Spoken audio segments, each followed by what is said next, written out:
Magandang araw muli mga ate at mga kuya. Welcome sa aking channel, ang Kuya Nanding M. Ang Kuya Nanding M ang tuloy-tuloy na nagbabahagi ng mga karanasan, mga kwento at mga pagninilay na sana'y kapupulutan natin ang aral. Ang ibabahagi ko ngayon ay tungkol sa sulat mula sa aklat ng ni Propeta Isaias, chapter 2, 3-4. Halikayo, umahon tayo sa bundok ng Panginoon, sa templo ng Diyos ni Jacob, upang malaman natin ang kanyang daan at matuto tayong lumakad sa kanyang mga landas. Sapagkat sa Sion magmumula ang kautusan at sa Jerusalem ang salita ng Panginoon. Siya ang mamamagitan sa mga bansa at magpapairal ng kapayapaan. Kung magkagayon, gagawin na nilang sudsod ang kanilang mga tabak at karit ang kanilang mga sibat. Wala nang magsasanay sa pakikibaka at mawawala na ang mga digmaan. Ang salita ng Diyos. Salamat sa Diyos. Munting pagninilay.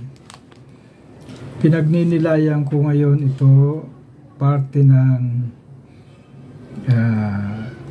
unang linggo ng Adbyento. Ang focus ng mga pagbasa ay sa panalangin.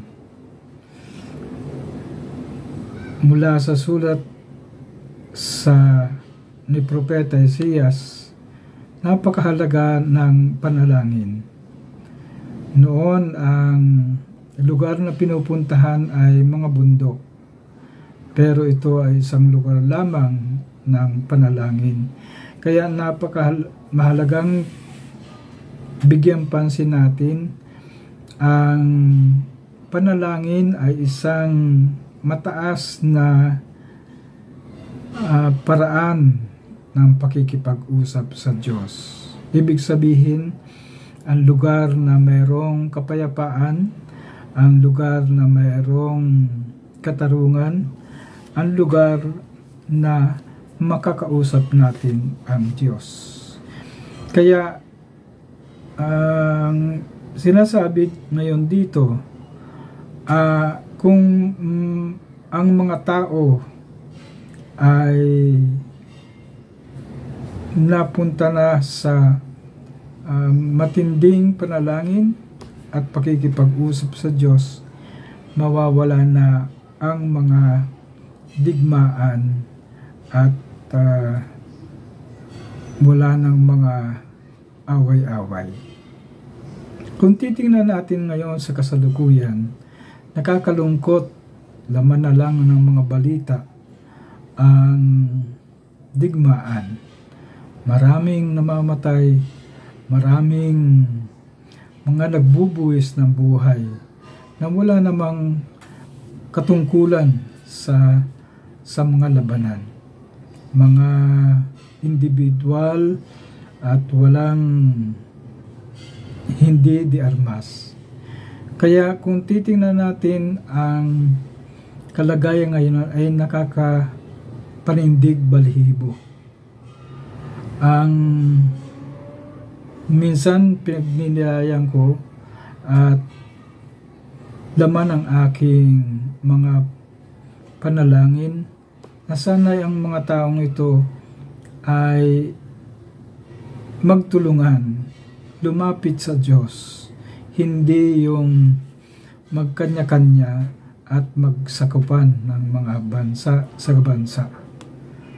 Kaya nga tumitindi ang kahirapan dahil sa ganid ng maraming bansa sa kapwa bansa.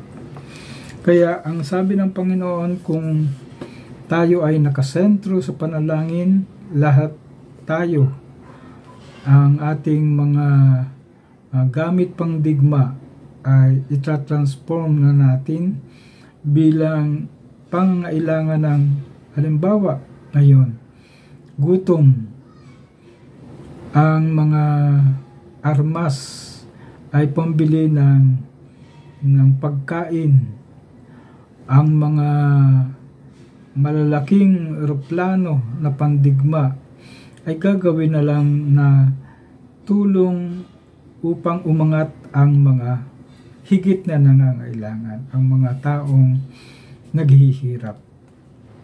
Kaya sa akin ang call to action dito, tayong mga tao ay bigyang diin ang panalangin, bigyang kahalagahan, lalong-lalo na sa panahon ng Adbyento, na tayo ay magkaroon ng pagninilay, magkaroon ng pagbabago, at magkaroon ng patawaran.